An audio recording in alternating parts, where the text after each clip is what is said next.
And on today's show, how to frame the game of paying the least amount in taxes. Part one of this week's series on end-of-the-year income tax planning for 2014 with top producers Mike Kilborn, CLU CHFC, and Rob Odell, CFP. Hi everyone, I'm Steve Savant, syndicated financial columnist and contributing author to Innsmark, Life Specs, and Backroom Technician. Let's get down to business. Well, welcome to the show, Rob. Mike, end of the year, everybody is hunting to pay the least amount in taxes, and a lot of our advisors are using this as a tactical way to get in front of their clients, which I think is a great idea. You have both been huge in this arena of tax planning. I want to kind of go to this map that you've actually created, Mike. It's quite outstanding. And I want you to kind of walk us through the mechanics of the basics. Now, I've heard when we're talking about 1040, exemptions, credits, deductions. Are there ones that are more powerful than the other? Are there ones we should be looking at to put in front of our clients? Absolutely. Yep. So tell me about this. Well, year-end tax planning is huge because it's immediate gratification. Clients can save money now and they attribute it to us, the advisors, who are telling them what to do. But there are certain definitions you want to look at when you're doing your income tax planning. The first biggest one is called the line. Above the line, below the line. And why is that important? Because it determines AGI. Deductions that happen above the line are not factored into your AGI. The deductions after, such as itemized deductions below the line, are factored into AGI. So in your view, that's more important? Above the line is more important. It's a more valuable deduction there. AGI is adjusted gross income. We've heard the differences when people are looking at the different areas of deductions, exemptions. Certain exemptions phase out because of income. Right. Yes. Certain deductions are worth more than others. And then tax credits, you can only really use them, though, if you have taxes due. The tax credits are the best of the group, so they come right off the tax itself, and that's the beauty of the tax credit. Now, if I use a tax credit, do you think, is that coming off the AGI line, or is that coming off this new thing that everybody keeps talking about called MAGI, Modified Adjusted Gross Income? Neither. It's coming off the tax liability that you owe. So if you owe $10,000 of taxes and you get a $1,000 credit, you pay $9,000 in taxes for that year. Do you think that from a strictly advisor point of view, is this a really hard area to conquer, these basic concepts of a 1040? Well, after the 2012 American Taxpayer Relief Act, absolutely are. There's more moving parts in the tax code than ever before because you need to look at adjusted gross income, taxable income. MAGI is just mentioned, modified adjusted gross income. Well, when we were driving here today, I made some notes, and the tax rates, I thought to myself, are exposed to numerous factors, and here's just a handful. See, certainly the tax brackets, but then there's the phase-out of exemptions and deductions. We'll talk about those definitions. The long-term care, capital gains, qualified dividends, alternative minimum tax rates, alternative minimum tax exemption phase-out, the 3.8% Medicare tax that we'll cover in a future show, income tax-related Medicare adjustments to Part B and Part D for those people that have on Medicare, and then the taxability of Social Security benefits. I mean, all of those things add up to, well, I can't figure out my bracket anymore because I've got to know where I am on all of these different issues. Well, and later on in the week, we're going to talk about your idea called tax bracketology. I think you call it bracketology. Exactly. Wow. I mean, we're really managing issues now, and I've seen a lot of tactical issues learning how to figure out what your bracket is. If I take, and I'm quite curious now, if I take my exemptions, my deductions, and credits, I've taken it all out, but I still have whatever I paid for the year. Is that my effective tax bracket? That's your average tax rate, That's my if you will. average tax rate. We're in a marginal tax bracket. Correct. So all these things matter. I noticed that you said, though, Michael, you said AMT. Now, we finally caught up the inflation. We kind of caught up sort of, right? How is AMT? Are you seeing clients still paying AMT? Alternative minimum tax, and while the exemption's been raised, it affects so many more Americans. That people have no idea, and suddenly their accountant says, well, you're going to owe more than what you think because of the alternative minimum tax. Are there any proactive issues that we can do up front, while we still have about 3 weeks to go in the year? What can we do to try to mitigate this, even if it's AMT, or we're looking at ordinary income tax, or even our capital gain issues? Well, right now, we're engineering our clients' tax returns. So I'm sitting with all my clients going through looking at their tax return for 2014, so there are absolutely no surprises come April next year when they file their 1040.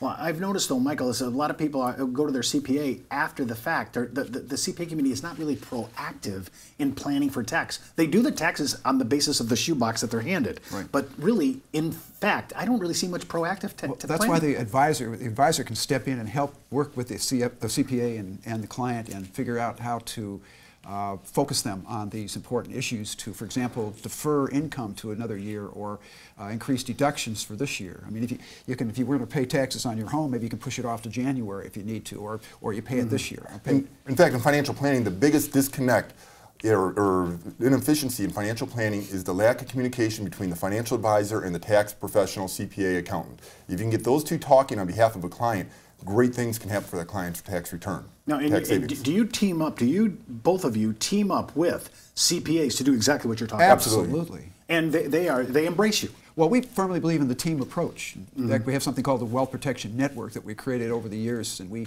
drag in professionals that are top of their game, and those professionals include CPAs, financial planners, money managers, insurance professionals, development directors, trust officers, all who specialize in family wealth transition planning. We come back from the break. I want to talk about this American Taxpayer Relief Act and the impact it has today. Right after the break, we'll get into it, and I want to know how Rob and Mike think about this, because I think this has major implications. We'll be right back. It's not how much money you make for your clients, it's how much money they get to keep, especially in retirement. But retirement income could cause Social Security benefits to be taxed. One tax advantage alternative is life insurance, designed as a non-modified endowment contract that can generate tax-free income without taxing Social Security benefits. These contracts offer differing funding options depending upon your client's risk tolerance. For more information on how life insurance can be part of your retirement planning, just email me at steve@downtobusiness.tv. Brought to you by Ash Brokerage, the practice enhancement company.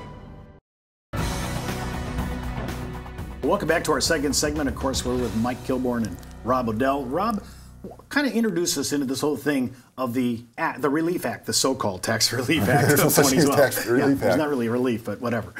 Well, this is the last big bill that was signed on December 32nd, 2012, also known as January 1st, 2013. It was argued then, I think it was signed actually on January 2nd. It created a number of items that we as advisors need to know about when we talk and advise our clients. Several things it did. The very first thing, it ended the Bush tax cuts that were put in place in 2001 and 2003. If you remember, they only extended 10 years because they did not have a supermajority in Congress to make them permanent during the Bush administration. So that, they came to a sunset. The second thing that it did, it created a new 7-bracket system. And the 7 brackets we will unpack when we get into tax bracketology in a later show this week. But it made the rates much more progressive, and also it ended the marriage penalty, or created the marriage penalty for those in higher income brackets. The third thing that's very significant, and we're really going to unpack this one in future shows, is the charitable IRA rollover, which benefits the lower income taxes as well as those who pay high amount of income taxes. And we'll go through that. I'll give examples. Well, I think that's really remarkable, because generally when we're playing in the tax planning end of the year kind of scenarios, it's usually upper middle class and higher. But you have a lot of tactics and techniques that have to do with regular middle class people, and it really can impact their tax bracket. People in the 15% bracket can benefit probably the greatest by the charitable IRA rollover. I was working with a client just this past last week, did an income tax projection. Their tax was literally half by taking advantage of that one little provision. We'll talk about it. Now, Mike, when we're talking about stealth taxes, you know, I mean, I don't like the taxes I see. Now you're telling me there's taxes under the radar. Oh my God! In fact, there was a congressman named Pease who's dead now, but he came up with a tax. It wasn't really a tax. It was going to take away some of your deductions, which is in effect a tax. In fact, if you're in the 33% bracket or higher, it represents about 1% additional tax on your income. And so there's a P's, and then there's the phase out of your personal exemptions. It's the PEP, personal exemption phase out. And so those two affect your tax. In fact, that for every one exemption you have that you lose, it is like another % tax on top of that. Now how do those stealth taxes then, how does that actually integrate or correlate with Medicare? Well, then Medicare, you have a 0.9% additional Medicare tax on income above a certain level, and that one is really creeps up on, particularly people that work for themselves and high earners get stuck with that extra tax. So when we're looking at some of these tactical issues that really we're trying to somehow, some way work with this new act that was imposed on us January of 2013. When I'm looking at some of these, I'm looking at like qualified dividends. When you're looking at capital, everybody's trying to do the harvesting at the end of the year. They're losers and winners. Walk us through that, because I think that's kind of, that's a lost art. It is, and especially now after this act, there's so many moving parts and so many different things we need to look at, thresholds we need to look at, whether it's adjusted gross income for $250,000 with the new surtax coming into play, as well as for those who are in the 15% bracket, if they realize a long-term capital gain on stock sale or mutual fund sale, they'll pay 0 taxes if they're in that bracket. And there's effectively 4 different tax rates that you're paying on capital gains and qualified dividends. No, see, I thought there was only 2. Yeah, there's 15, you actually. 20? Well, you thought there were 3. There was 0, and then there's 15 and 20, but there's actually 18.8 because when you get to a certain level, which happens to be for married filing jointly $250,000, and you go above up to another level, it's actually 18.8 because you get your 15% bracket, and then you get that god awful 3.8% additional net investment income tax. I don't know how, I'm so glad you brought that up, Mike. I really don't know if our advisors know that, because now I have a 4th bracket, as you just said, that's in there because of that one singular issue alone. Right. In between $250,000 for a married couple up to the 39% bracket is that 18.8% bracket So we're at.